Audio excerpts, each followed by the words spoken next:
idea of this show, Firefly, was very simply, nothing has changed. We've got more technology, we've got more people, we've got the exact same problems, personally and politically and ethically. I put together what I thought was the most extraordinary team and the most extraordinary cast that I'd ever worked with. When the TV show was canceled, the first thing I said was, I'll not rest until I find us another home.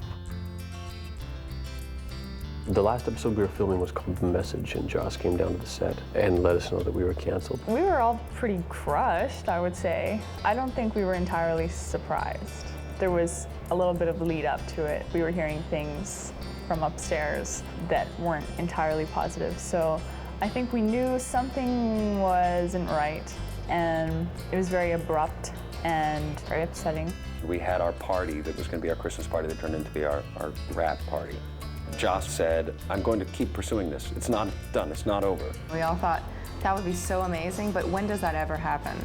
And it was so heartbreaking. I fell in love with Firefly, I fell in love with my character, I fell in love with the other characters and the cast. When it was taken away, I took it somewhat personally. I was a bit heartbroken. It left me a little bit empty. I certainly had unfinished business with Firefly. Yeah, I wish I never met her. And I wouldn't have failed her.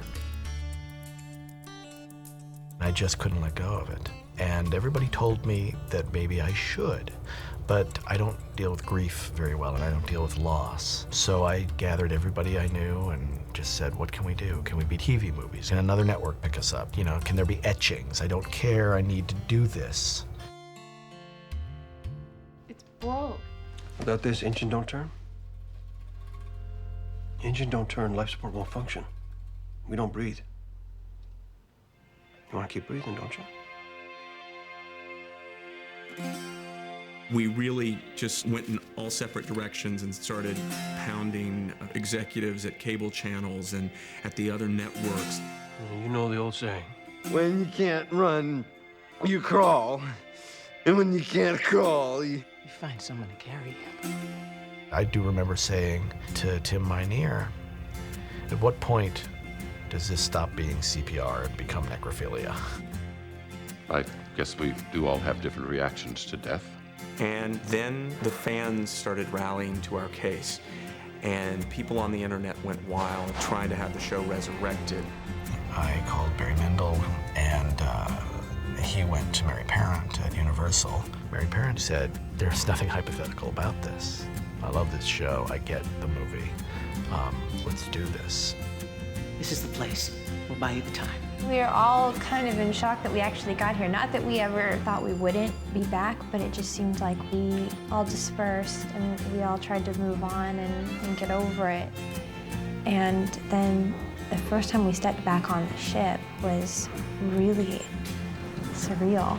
It's pretty extraordinary when you consider that this never happens. I mean, we're the Cinderella of movie making, of television shows.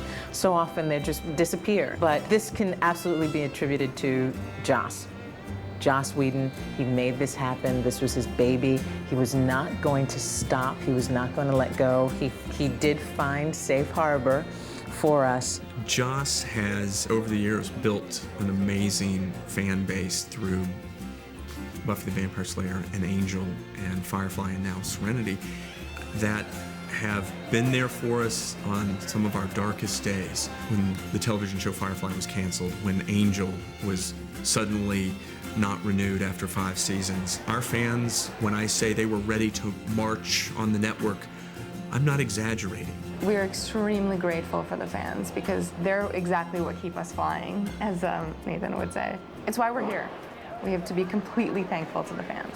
I don't think any of us were expecting what has happened with the attention we've gotten from the fans. It's just amazing. How do you explain that a show gets put out on DVD and becomes a cult hit? How do you explain that? Nothing like a major motion picture to make you feel a little bit better about having your TV show get redemption. Comic-Con was kind of an extraordinary event, and I've been going almost every year for 7 years. And I thought, okay, my TV shows are off, Serenity's still, just started being made. This is gonna be the year that not a lot of people show up. Would you please welcome one of the best, Joss Whedon.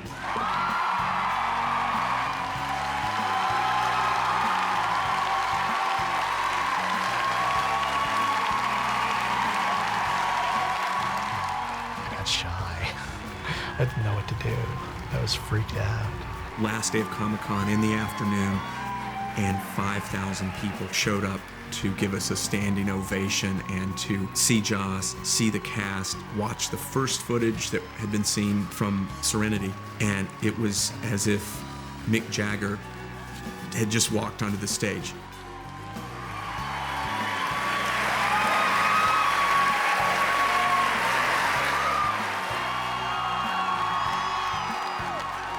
Comic-Con was my first experience with a large-scale convention that had fans that were very much aware of our show. That was a big group of people, standing ovations, screaming. There was a lot of screaming and genuine excitement. You could tell people were genuinely excited. I love that. It was just amazing that so many people seemed to be so aware and tuned in to the kind of stuff that Joss writes about. You know, it was really rewarding, actually. We walked out there and looked, out towards everybody, just like, every single face, and everyone was just so happy to have us there. It was very special. They came out of it just glazed to their eyes, like, what was that? I'm like, that was fame. I'm still trying to swallow my heart, get it back down because it keeps beating up into my mouth. I was so proud of them. They were so cool.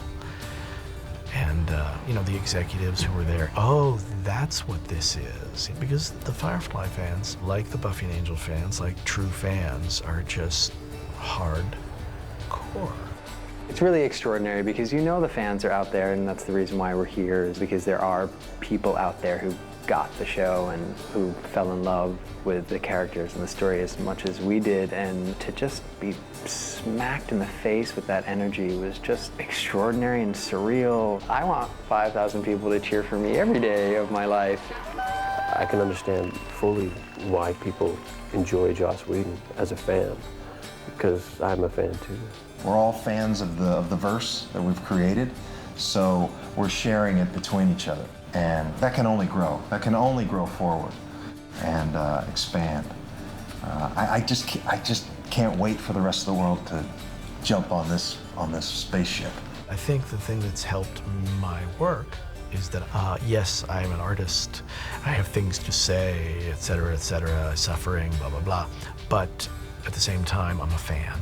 And it's a huge part of who I am. It's a huge part of, why I do this. It's not to make things that people like. It's never to make things that people like. It's only to make things that they love. And these people have just reservoirs of love that are impressive. So it means so much to us that you're here. And I have one last question for you guys.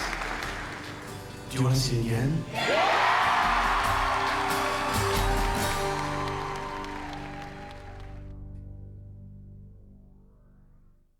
Across the country, across all economic boundaries, across all socio-political boundaries, you've got this one thing that everybody loves. I'm blown away by all the people in line here. They're not here for Joss for other reasons. They're here for Firefly and for Serenity, and that's just amazing to me. I don't know of any other canceled TV shows that got made into major motion pictures, but Serenity did. It's not the end. That's what I was most overjoyed about, just the fact that it wasn't over yet. One of the things that makes this whole Serenity Firefly thing what it is that they do interact with us, and they do respond to what we have to say, which is basically how much we love the show. And what became of that is they got a movie. I mean, it was all of their perseverance, people at Universal, and the fans being there saying, yes, we do want a movie.